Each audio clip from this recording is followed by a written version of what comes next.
We back.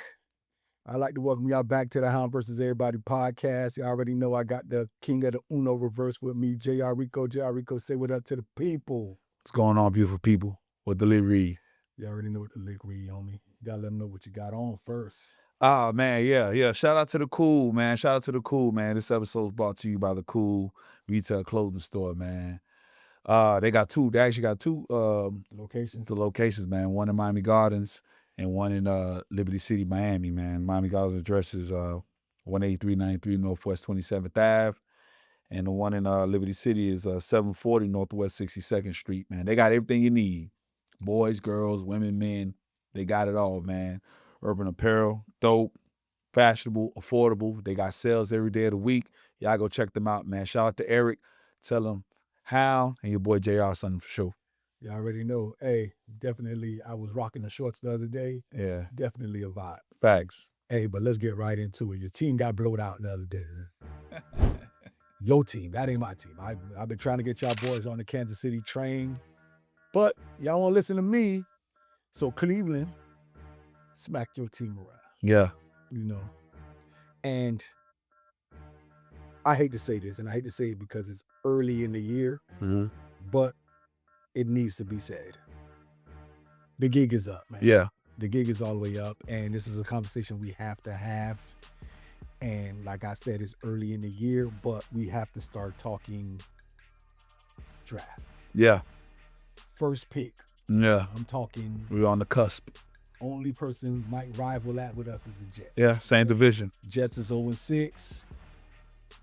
And there's a couple of quarterbacks in this draft. Yeah. Might be worthy of the first pick. Let me know how you feel about this. The kid from Indiana. Yeah. He decent. Mendoza. Yeah. And he from Miami roots. That might work. Cuban American. You got Dante Moore from Oregon. Yeah.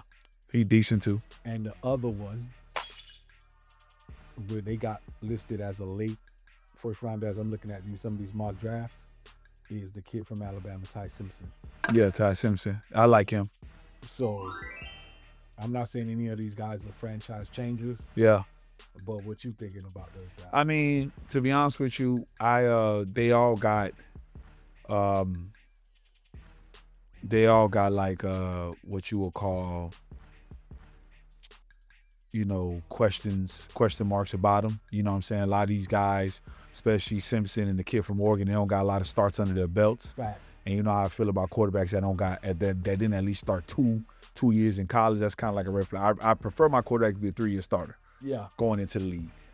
As you can see, the guys who have the pedigree of starting a lot of college games, they tend to transfer real well in NFL. Oh, sorry to cut you off. I forgot one. Who? Lenore Sellers. They actually got him in the top 10 too. Okay, over Carson Beck? Carson Beck not in this list. Okay. Not that I'm seeing here. Okay. So a lot of these guys, they don't have, like I said, it's not necessarily the talent nor the skills. They just don't have the starts under their belts, man. That's a red flag. I mean, that's a huge red flag. As you can see, 90%, I'll go even 99% of the guys who don't have those career starts in college, they tend not to translate very well in the league. No, they don't. They tend to be wide-eyed, bushy-tailed, and they tend to fall by the wayside, especially the guys that get drafted high in the first round. Because you're expected to start very early. Very rare you go into a franchise that's going to allow you to sit back and wait like the Jordan Loves of the world. That's why I think Minnesota made a big mistake by getting rid of Sam Darnold. I think they should have, gave Sam Darnold a 2-3 year deal because he was still, you know what I'm saying, like on his grind. So he wasn't going to be like holding out like I want a major deal. And he would have took anything. Exactly. And then you would allow that kid to really develop because that kid was injury prone in college. Now he's injury prone in the league. But that's a conversation for another day. With all that being said, if I had to choose, I really like the kid from Oregon. I really like the kid from Alabama for real. Like he's showing me things and he's doing that in the SEC. That's nothing to like sneeze at. I like the kid from Indiana because he has the size and he's showing me way more mobility than I expected. And he's a Miami native, you know what I mean? So being here won't overwhelm him like a lot of these guys do when they come here. But if you say, hey, man, look, you got to make a choice, I'm going with the kid from Alabama. I seen him play multiple games, and his trajectory has gone nothing but up. He's a front runner for the Heisman now, or maybe number 2 behind the kid from Oregon. So yeah, I'll go with Simpson. Okay, cool. It's unfortunate that we're looking at being one of the top 2 picks in the draft. Yeah. And just happens to be a year where there's not a franchise-changing quarterback in the draft. Yeah. Like, Now, hold on. Let me before you finish your thought, I just want to make sure you're saying about quarterback is my now. If I'm picking top 2, I'm taking Bain. Let's go ahead and nip that in the bud. I'm taking Bain. Yeah, but go ahead. At this point, taking Bain in a quarterback's league, you can always get a pass rusher. That's just me. But if you're picking that high, and from what I seen from Tua Sunday, I think he know he's lost the team. Yeah. I see from the performance from the team. Him and Mike McDaniel has lost the team. The message is not resonating in the locker room. In the locker room. And Tua made a throw in the end zone the other Sunday. He might be punch drunk, man. Like, you know what I'm saying? Like, it happens. You done took way too many hits. You just mentioned the quote he said the other day about no matter how many interceptions or how many touchdowns he throws. And then outside of that, like I go home, I see my kids, whether I throw 5 picks or 5 touchdowns, we win the game, we lose the game.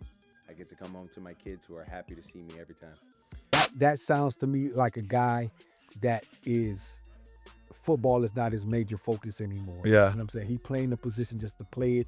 Tua made some throws Sunday that were nowhere near the receivers. Like, I don't know. Like I said, it's like maybe I'm not a quarterback, so I can't speak for how a quarterback sees the field. But when I'm watching you play, I can see that, hey, man, you not there. That ain't it. That ain't it. And he threw that ball and ducked. Especially a player that hangs his hat on accuracy. That's all you have. That's your claim to fame. You have nothing else. Yeah. No arm talent, no athleticism, no nothing. His claim to fame was accuracy. Exactly. And anticipation. Exactly. Which is one of the same. They almost synonymous. Those were his 2 strengths. And like I said, Tua threw a pass and ducked. And when you do that, because that's not how quarterbacks are supposed to play the position. You don't want to get hit. Yeah, you're supposed to stand up in the pocket, deliver that pass, no. Take the hit. I get you got these concussion issues. I do get it. But he threw a pass and ducked. And when I saw that, I said, oh boy. Only 2 quarterbacks do that. There's only 2. The first quarterback is a quarterback that's fresh off injury and seeing ghosts. The second quarterback is Aaron Rodgers, Tom Brady age. You just don't want to hit that ground. You don't want to get hit no more. You don't want to hit that ground. Brett Favre, you don't want to hit that ground no more. So it's called, you have the yips. Yeah, you jittery in the pocket. Like I said, he threw the pass and ducked, and I was like, man, I didn't know. And he threw an interception I could have caught. Yeah. He's throwing Float Me Johnsons. It is what it is at this point. Like, you know what I'm saying? It's Tua's trash. Let's call it, look, Tua's trash. He's been trash. It's one of those things where he has to go. Like, yeah. I get you paid him. I truly understand that. And I'm talking to the owner, Stephen Ross and Chris Greer. I get it. But at the end of the day, we as fans, we deserve better than this crap that y'all putting out here, dog. Here's what I'll say with that. And I was thinking about this earlier today. You ever had an argument? You're arguing with somebody and you dead ass wrong. But you argue so long till you trying to prove that you're right. Facts. You start to believe your BS. I think the Dolphins are at this point right now. We paid Tua, and we ain't got no choice but to at least give him a shot to right the ship. And the more and more you put him out there, the more and more it looks worse and worse and worse. He just ain't got it. And sometimes you got to know when to cut bait. You got to know and say, okay, look, even if you do believe in him, but his performance is telling you different. You get what I'm saying? Yeah. Like you're averaging 3 interceptions a game. Like, yeah. I ain't never heard nothing like that before. If we're gonna do that, give me $100K. I could do that. I could throw one thing I could do. Throw a pick. I could throw a pick. Couple pick sixes for you. You know what I'm saying? I could throw some interceptions. know what I'm saying? That's in my wheelhouse. Yeah. So I'm just saying, man. You know, I'm actually surprised that I'm not surprised that the Dolphins paid to it. It was almost like they were stuck between a rock and a hard place. I get don't that. think they were stuck in between. I think so because I felt like it was he came off his best year, and they was like, look, man, we paid to it after the concussion. It was like, look, you paid. It was like you leave with the one you came to the dance with. So I'm not surprised they paid it. What I am surprised is I'm surprised that that contract wasn't a performance-based contract. That's what I'm shocked. Listen, the minute you decide to sign him, you can't tell him it's a performance-based contract because what the Dolphins were supposed to do, like I said, they signed Tua after the concussions. I would give you the argument if it was the year before when he led the league in passing. Right. They signed him after the concussion year.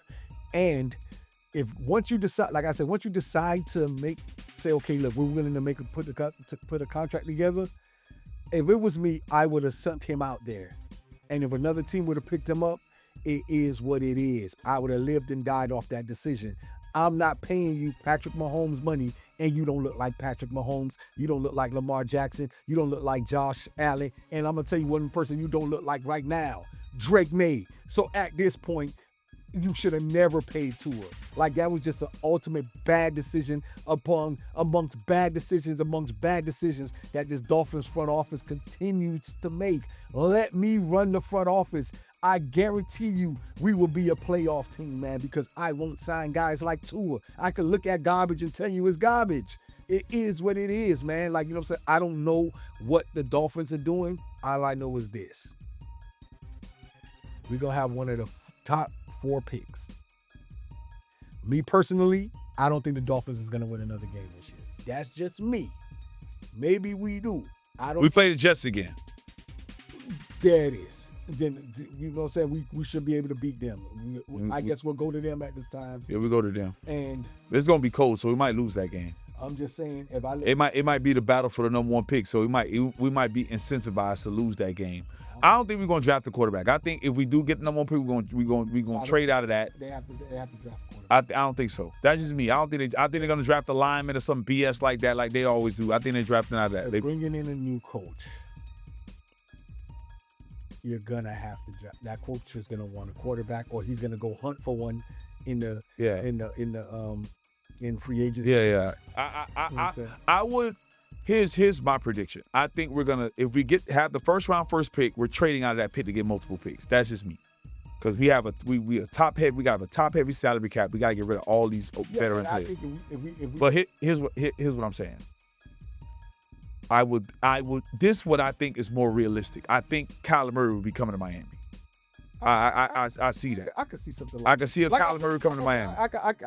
I know of a new coach coming in. Right. They're going to want another quarterback. Yeah, facts. And it is what it is. Yeah, facts. And like I said, I could see them going for a veteran quarterback that already got playing experience, because if you draft another quarterback right now, to be honest with you, Dolphin fans, that means you're going to have to go through another year of 2-14 or whatever games they play now. And you know, and if you're willing to do that, because you got to remember that new coach is going to come in and overhaul the whole system. Yeah. Like, and I won't, like I said, the fire sale is on right now. Yes. That means Waddle, Phillips, Chubbs, Chop Robinson, A-Chain, Mika Fitzpatrick. Oh yeah. All that getting ready to go. Yeah. You know what I'm saying? Zealer. And the one person we can't get rid of is Tua. All right. Nobody want to take that contract. Nobody want him. You know what I'm saying? Nobody want him. But if we was going to trade Tua, it should have been the moment Joe Burrow was damn near out for the year. Yeah. You should, y'all take him. You know what I'm saying? He would have been out of the division. If he would have still been in our conference, he would have been out of the division, and y'all deal with that crap. But you know what I'm saying? Because Cincinnati got weapons. They just need a distributor. But when they go get Flacco, now Flacco looking like, and you said it, like Flacco never had receivers like this. His whole career, even the Super Bowl runs. Second coming of Peyton Manning. Yeah, man. So. You know what I'm saying? But hey, I'm not going to hop on this for too long. Y'all already know, Dolphin fans, buckle up. It's going to be a rough 2 years. It is what it is.